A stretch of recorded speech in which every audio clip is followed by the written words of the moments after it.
Marekani bwana ni taifa ambalo linaongozwa kijambazi sana, na tokea ameingia madarakani Rais Donald Trump ambaye ndio rais wa 47, ni kwamba taifa hilo kwa hivi sasa linafanya ujambazi wa wazi wazi. Ujambazi ambao kipindi cha nyuma pengine wangekuwa wanaufanya kiujanja ujanja, lakini kwa hivi sasa wameamua kuufanya huo ujambazi wazi wazi, na wameonyesha hivyo kwa sababu wanaingia katika mataifa mbalimbali duniani ambayo yana madini adimu na kufanya vituko na vitendo ambavyo ni vya kudhalilisha serikali, kudhalilisha watawala pamoja na mambo mengine.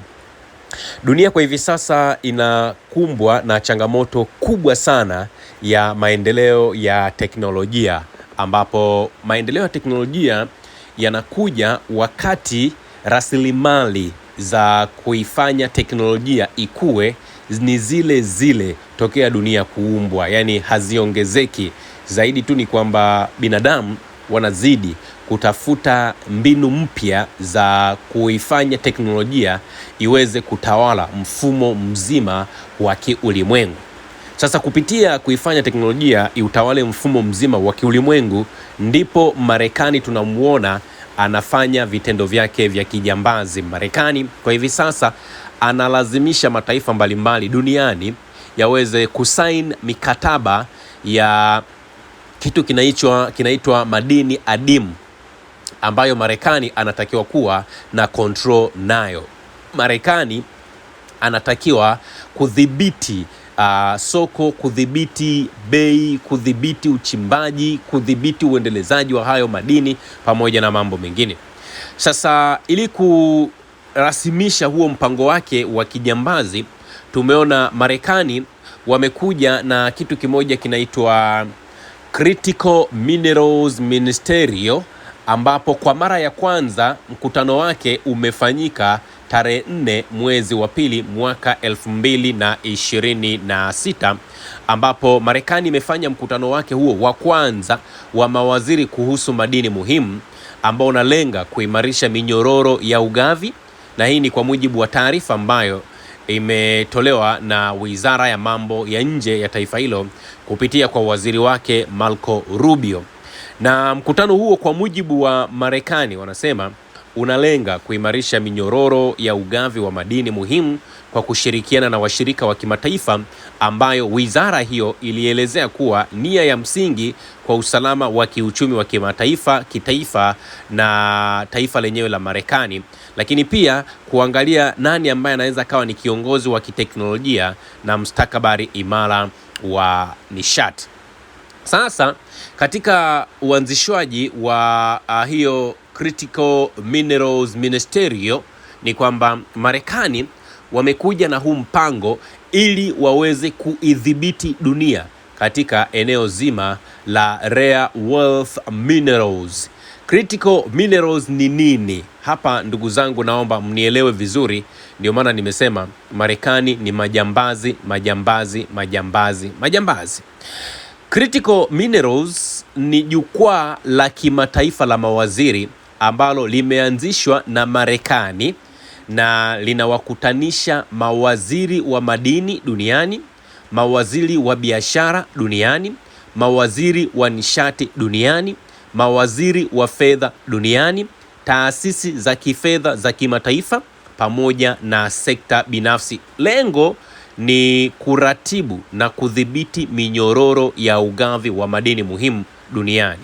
Kwa lugha nyepesi sana ambayo mtu yeyote unaweza ukaelewa, kwa kifupi ni kwamba Critical Minerals Ministerials ambayo imefanyika tarehe 4 mwezi wa pili mwaka 2026 ni mkutano wa ngazi ya juu ambao unalenga kuamua nani achimbe, nani asindike, nani auze, nani adhibiti madini muhimu ya dunia. Hiyo ndiyo lugha nyepesi ambayo unatakiwa kuielewa. Sasa tunapozungumzia madini muhimu, ni madini ya aina gani ambayo yapo katika hii vita ambayo sasa hivi tuko nayo duniani? Kwanza ni madini ambayo yanahitajika kwenye teknolojia ya kisasa duniani. Madini haya ambayo unaitwa ni hizo critical minerals ni madini yanayohitajika kwa ajili ya utengenezaji wa silaha pamoja na ulinzi. Ni madini ambayo yanatumika kutengeneza mabomu au makombora ya nyuklia, yanatumika kutengeneza ulinzi wa anga pamoja na mambo mengine, lakini ni madini ambayo yanahitajika katika kitengo cha nishati mbadala, na kama haitoshi yanahitajika katika uchumi wa kidigitali ambao hivi sasa ndio tunaoenda nao. Na haya madini ambao tunaita ni critical minerals ni madini kama vile lithium, cobalt, nickel, rare earth elements, graphite, copper, ambazo hizi copper ni maalum kwa ajili ya matumizi ya juu. Na bila madini haya hakutakuwa na simu hizi tunazozitumia, tunaita sisi ni smartphones, hakutakuwa na artificial intelligence, hakutakuwa na magari ya umeme, hakutakuwa na makombora ya kisasa, hakutakuwa na viwanda vya kisasa bila madini hayo ambayo nimeyataja. Sasa Marekani ameamua kuja kujimilikisha. Marekani ameamua kujimilikisha kwa sababu ameamua kutafuta mataifa ambayo yanaingia mkataba naye, ambayo yana either hizo rare wealth au yana hizo critical minerals ambazo zote sasa zitakuwa zipo chini ya control ya Marekani. Yani ndio ile nimekuambia, nani anatakiwa kuchimba, nani anatakiwa kuyauza, nani anatakiwa kupanga bei. Yani hicho ndicho ambacho Marekani amekuja nacho katika kile ambacho anauhadaa ulimwengu eti kwamba wanafanya hivyo kwa sababu ya soko pamoja na ugavi. Sasa Marekani ameanzisha mpango huu kwa sababu China kwa sasa ndio ambayo inadhibiti haya madini muhimu.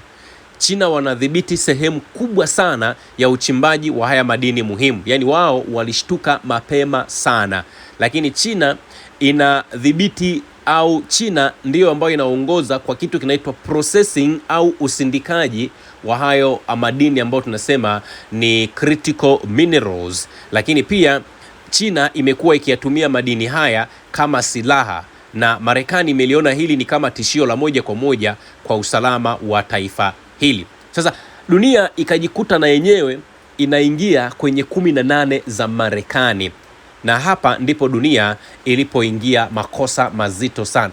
Ninashindwa kuelewa kwa sababu, kwa mfano mimi kwa akili yangu tu ndogo ambayo ninaielewa sasa hivi ni kwamba kama ningekuwa let's say mimi ni rais wa taifa fulani, nisingeruhusu hata kidogo madini adimu ambayo yanatumika kutengeneza mambo yote ambayo nimezungumza yakawa yapo chini ya yani yanakontroliwa na mtu mwingine, kwa sababu Marekani wamesema kwamba dunia inatakiwa ibuni bidhaa, lakini Marekani inasema kwamba wakati dunia ilitakiwa kubuni bidhaa mbalimbali kama hizo AI, sijui hayo makombora ya nyuklia na nini na nini, lakini walisahau, je, watapata wapi vyanzo vya hizo malighafi za kutengeneza hivyo vitu ambavyo nimevitaja.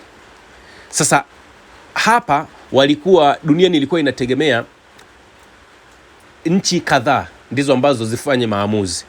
Kwa hiyo critical minerals ministerials ni jaribio la kusahihisha makosa ambayo yalifanywa na dunia. Sijui kama mmenielewa. Naomba nirudie tena mnielewe. Iko hivi. Yaani wewe unajiandaa kuoa. Wakati wa kujiandaa kuoa ukashindwa kujua kwamba wakati ninaoa ninatakiwa nitoe labda sijui ni mali, sijui nitoe nini na nini, ila haujajua ni sehemu gani ambako utazitoa hizo mali za kwenda kuolea. Kwa hiyo ukajikuta umeenda kuoa lakini haujaandaa mazingira ya kuishi na huyo mke kihalali. Nafikiri mmenielewa. Ni mfano mzuri sana ambao nimewaelezea. Sasa Marekani kupitia kwenye hiyo critical minerals ministerials wakagundua kwamba migogoro pamoja na majanga mbalimbali ambayo yanatokea sasa hivi duniani yanaweza yakasababisha kukata kwa hizo critical minerals. Umenielewa ambayo inaweza ikasababisha sasa wakaingia kwenye vita, kwa sababu uhitaji utakuwa ni mkubwa sana duniani, lakini watu ambao wanadhibiti hayo madini ni watu wachache. Kwa hiyo wewe taifa ambao unahitaji kukuza teknolojia, unahitaji sijui artificial intelligence, unahitaji sijui nuclear, unahitaji sijui ulinzi, utalazimika kwenda kwenye lile taifa ambalo ndilo linamiliki hayo madini. Lile taifa lenyewe litapanga bei, litapanga either ni bei kubwa wanavyotaka, na mwisho wa siku wewe bei itakushinda, utaamua kuanza kutengeneza migogoro. Na hapa ndipo ambapo yanatokea majanga pamoja na misukosuko ya kisiasa. Kwa hiyo lengo la Marekani ni kuvunja mnyororo wa China ambaye aligutuka mapema kwamba hayo madini ambayo yanahitajika ni muhimu sana. Kwa hiyo maana yake ni kwamba Marekani anatengeneza mtandao mpya wa ugavi ambao unadhibitiwa na Marekani pamoja na washirika wake. Lengo ni nini? Ni kuhakikisha madini hayo hayatumiki kama silaha ya kisiasa dhidi yao. Kwa lugha nyepesi ni kwamba Marekani wanajenga muungano wa madini muhimu dhidi ya taifa la China. Kwa nini wanaita ni ministerio? Ni kwa sababu maamuzi haya sio maamuzi ya kiufundi au sio maamuzi ya kitaalamu, hapana. Ni maamuzi ya kisiasa pia, lakini pia ni ya kiusalama na ni maamuzi ya kimkakati, na ndio maana mawaziri wanahusika, sio wataalamu wa kawaida. Ngazi ya juu kabisa ya dola ndio ambao wanahusika. Kwa hiyo kwa mujibu wa kile ambacho kimezungumzwa na Marekani, na ndio maana mimi nasema hawa jamani majambazi wamekuja na propaganda. Wanasema hivi, taifa ambalo linajiunga kwenye Critical Minerals Ministerio ni kwamba kwanza wanapata faida ya ufadhili wa uchimbaji. Kwa maana ya sasa, kama labda nyie kwenu Tanzania mna hiyo madini ambayo yanahitajika, basi mtapata fedha kwa ajili ya kuchimba, lakini pia mtapata teknolojia ya usindikaji, lakini pia mtapata masoko ya uhakika, na kama haitoshi mtakuwa na ulinzi wa bei, kwa maana ya bei isishuke kiholela, na ushirikiano wa muda mrefu, lakini pia zinajiweka upande wa kambi ya Marekani kimkakati. Kwa hiyo huu ni mpango wa Marekani wa kimkakati wa kudhibiti rasilimali ambazo zinahitajika kwa hivi sasa duniani kwa kiwango kikubwa. Hiyo ndiyo tafsiri nyepesi ambayo Marekani amekuja nao. Ni mpango wa kiuchumi, kisiasa na kiusalama. Ni sawa na wakati wa karne ya 20 dunia ilikuwa inahitaji sana mafuta. Yaani mafuta ilikuwa ndio kitu hatari zaidi kwenye karne ya 20. Sasa hivi hizo critical minerals au hizo mnaita rare wealth ndio ambayo inadhibiti nguvu ya dunia. Sawa Marekani imeamua kuacha kuwa mtazamaji katika vita ya madini muhimu, na sasa inaongoza rasmi mapambano ya kudhibiti rasilimali za msingi za teknolojia, uchumi pamoja na vita kwenye hii karne ya 21 tuliyokuwa nayo. Sasa nini hatari? Kuna hatari kubwa sana ambazo mimi binafsi kwa mtazamo wangu, sijui mtazamo wa watu wengine wanazungumza nini. Mtazamo wangu ninaona kwamba hatari sasa hivi ni kwamba mataifa mengi sana yatanyang'anywa uhuru wa maamuzi kwenye hayo madini. Taifa lolote litakapokuwa limejiunga kwenye hiyo Critical Minerals Ministerio, kwanza bei ya madini inaanza kuamuliwa kimataifa. Pili, mikataba inakuwa ni ya muda mrefu sana. Tatu, sera za ndani zitalazimika kufuata masharti ya washirika wakubwa. Kwa hiyo kimsingi ni kwamba serikali yoyote ambayo inajiunga inapoteza uhuru wa kuamua kwa nini, kwa nani na kwa bei gani ichimbe au iuze madini yake. Kwa kifupi ni kwamba ardhi ni yako lakini maamuzi sio yako tena. Mke ni wako lakini maamuzi sio yako tena. Kuna mume mwingine ambaye anakuamulia juu ya mke wako. Lakini kwa nini? Ni kwamba pamoja na kwamba wanasema wanazungumza kitu kinaitwa mnyororo wa thamani, lakini uchimbaji yani na hapa naomba pia kabla sienda mbali zaidi ni kwamba hapa yanalengwa mataifa ya Kiafrika. Afrika ina rasilimali nyingi sana ambazo zinahitajika duniani, na hizo rasilimali bado hazijatumika sana. Wanaingiaje? Wanadhibiti kwanza soko, wanapanga nani achimbe, wanapanga nani auze, wanapanga iuzwe kwa thamani gani. Sasa kwa namna yoyote ile, kwa sababu ninyi hamna uwezo wa kuyauza hayo madini kwenye ardhi yenu au kwenye soko lenu la Afrika, mtalazimika kufuata masharti ya hao walioanzisha hayo masharti. Kwa kifupi ni kwamba uchimbaji unabaki Afrika, yani mashimo yanabaki Afrika, mataifa maskini. Usindikaji, yani processing, inakwenda Marekani, Ulaya na washirika wao, halafu faida kubwa inabaki nje. Tumerudi kule kule, nchi inauza madini ghafi, inanunua bidhaa ghali ambazo zimetengenezwa kwa madini hayo. Yani kwa kifupi, huu ni ukoloni wa kisiasa wa rasilimali ambao umekuja kwa mgongo wa ukoloni mpya ambao ni wa ushirikishwaji.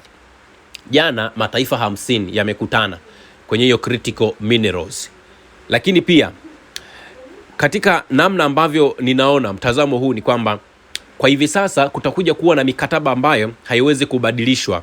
Mikataba ya madini huwa sio mkataba wa mwaka mmoja. Mkataba wa madini huwa ni mkataba wa kuanzia miaka 20 mpaka miaka 40 kwenda mbele. Lakini mkataba wa madini huwa unafungwa kwa masharti magumu sana. Lakini pia mkataba wa madini huwa unabadilisha mwelekeo baadaye kwa gharama kubwa. Kwa hiyo serikali mpya inapoingia inakutana na ule mkataba. Mazingira ya dunia yanavyobadilika yanakutana na ule mkataba. Taifa linabaki limefungwa kwenye uamuzi wa zamani. Lakini katika hiyo critical minerals ministerials ni kwamba kuna athari nyingi sana ambazo zinajitokeza. Kwanza, uchimbaji kwenye maeneo kadhaa huwa unafanyika kwa haraka sana kwa sababu wanatakiwa waendane na muda wa mkataba.